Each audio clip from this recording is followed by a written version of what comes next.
Today, we're looking at cold water.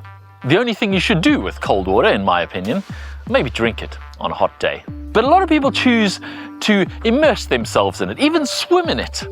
Why? How? And what even is hypothermia?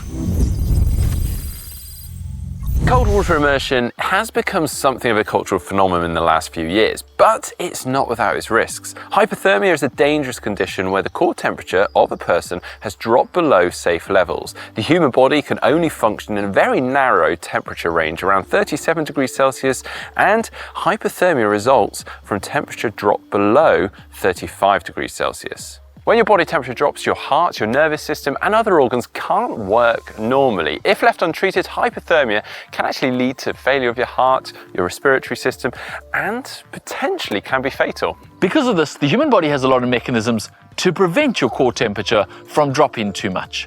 And some of these mechanisms can have the side effect of making you feel really good. Cold shock triggers the release of stress hormones, which can lead to a rush, a kind of natural high. There's also some evidence that it may protect from infection and reduce inflammation. And then, of course, there's also the psychological rush that you get from simply overcoming the desire not to get in the cold water and making yourself do it. Now, there is somewhat of a social media narrative that suggests cold water is incredibly good for you, so much so that everyone should be doing it. The truth of the matter is, there is actually very little scientific evidence out there that really supports these well-being benefits of cold water.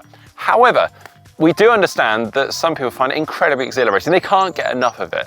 For others, like James in particular, actually they find it so torturous that any positive benefits are far outweighed by just how unpleasant it is.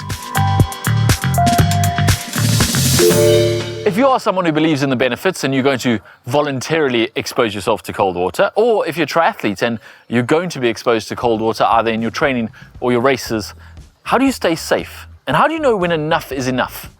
Let's run through the risk factors and how you can mitigate them. Cold immersion is a stressor on the body, and if that is added on top of another pre-existing condition such as asthma, hypertension, or a heart condition, the result could be catastrophic. So it's really important before you take the plunge, you actually go and seek a health check and get the all clear.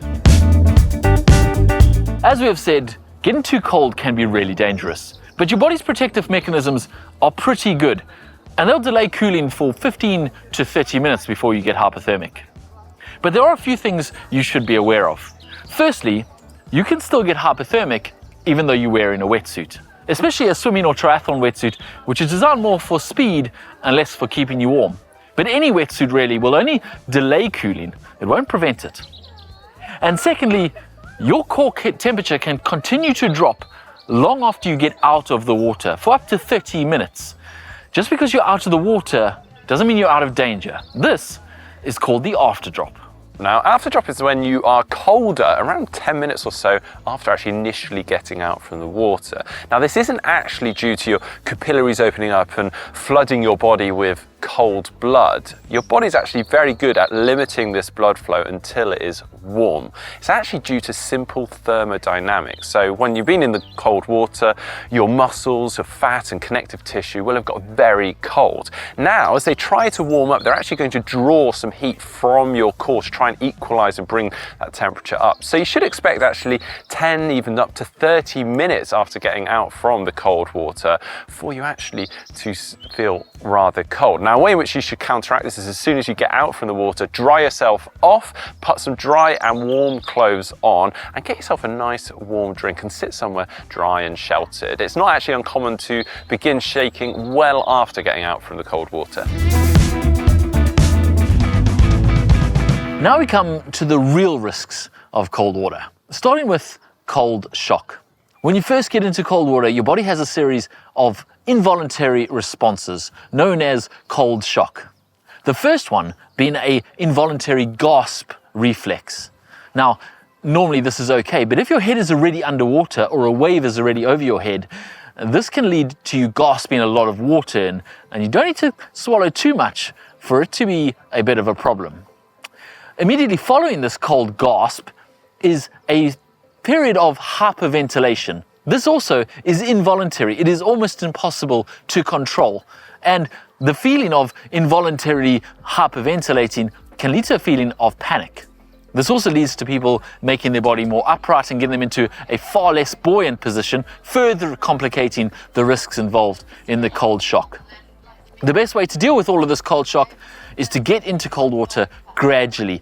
Don't dive into cold water. Stay in the shallows until the cold shock has passed and you are more comfortable again.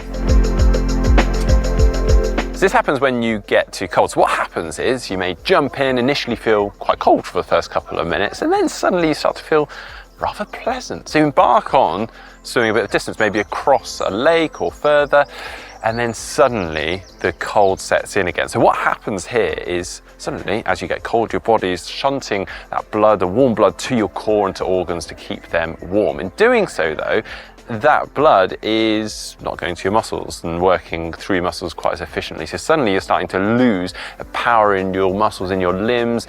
Arms maybe start to feel really heavy, and suddenly even just covering short distances can feel really hard and also rather slow. So as a result, you're traveling slower, you're getting even colder, and actually this can really creep up on you and actually can be quite fatal. Another effect is loss of coordination and lack of manual dexterity. So simple tasks such as putting your clothes back on after a swim can be incredibly difficult, or even just simply trying to get out of a safe exit can become really quite hard as you can't use your hands, you've lost that coordination. So to overcome this, obviously, try not to get too cold, but also maybe just stay close to shore. So if you do notice that your muscles aren't working quite as well, you can quickly get yourself to shore and to safety. Cramp can strike anywhere, and some people are more prone to cramping than others. And arguably, cold can increase the likelihood of you developing cramp. If you do cramp in the open water, roll onto your back and call for help. Now, you may be interested to find, with all this we've told you about cold water, that you can actually adapt to cold quite quickly. With as few as 5 exposures, you can reduce the physiological responses to cold by up to 50%. For most people, that's not really practical, but if you do have a cold water triathlon coming up, it's worthwhile getting in the cold water a few times before race day so that on race day, your physiological response is reduced by that much.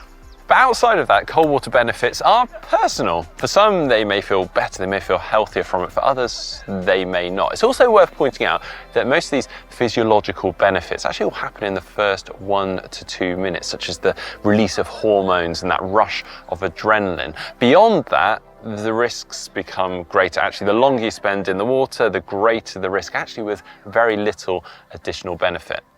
It's also worth pointing out that swimming for just 2 to 10 minutes is actually providing very little exercise benefit. If you're looking for your daily dose of 30 minutes of exercise, then you're actually probably better off heading to a swimming pool, the leisure centre, and swimming laps in nice warm water. Now, this is by no means trying to put you off from cold water swimming. It is absolutely amazing.